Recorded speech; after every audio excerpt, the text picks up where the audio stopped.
There was a time when the name Chinedu Okafor commanded respect. He was a Nigerian businessman who had everything: mansions, luxury cars, a beautiful family, and a heart that gave without expecting anything in return.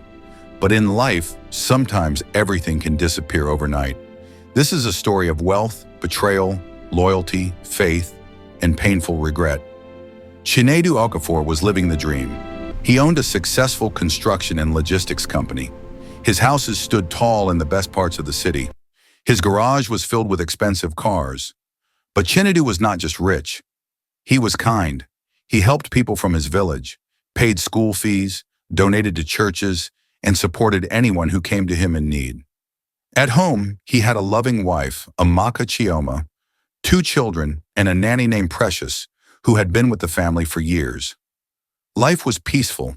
Life was good, or so it seemed. Then everything began to fall apart. Big contracts were canceled. Business partners betrayed him.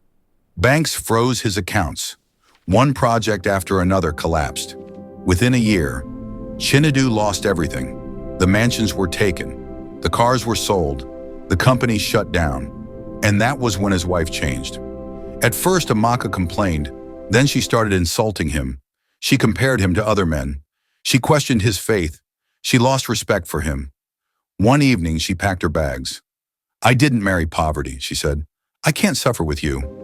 She left Chinedu for a wealthy man named Victor. One by one, Chinedu's friends disappeared too. His phone stopped ringing. Only one person remained, Precious, their nanny. But poverty has no mercy. Chinedu could no longer afford to pay Precious. With pain in his voice, he told her to leave.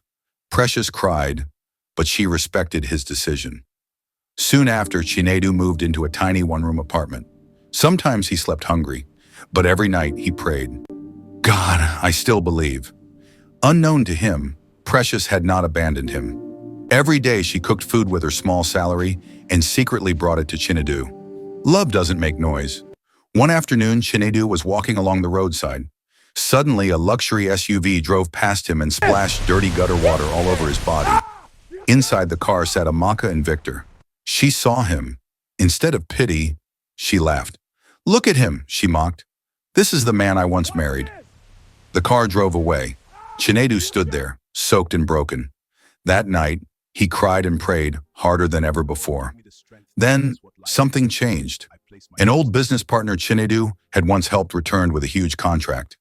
This time, Chinedu worked day and night. Slowly, and the business rose again. Within 2 years, Chinedu was wealthy again. Not proud, not loud, but wiser. And Precious? She was still by his side. But now, she was no longer just a nanny. While Chinedu's life was improving, Amaka's new life was falling apart. Victor became abusive. He beat her. "Why were you quiet? I asked you a question. Answer me. Why the silence? Stop shivering and speak up now." One night, broken and bruised, she ran back to Chinedu. She knelt before him. "I'm sorry," she cried. "I made a mistake. Please take me back." Chinedu looked at her calmly. "I forgave you long ago," Chinedu said. "But my life has moved forward." He pointed inside the house.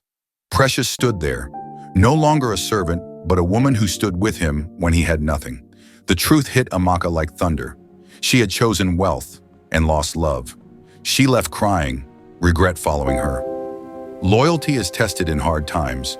Not everyone who starts the journey with you deserves to reach the destination with you. Never mock a man who is down, because God can lift him again. And when he does, it may be too late to return. Thanks for watching. Like, subscribe, and share this story.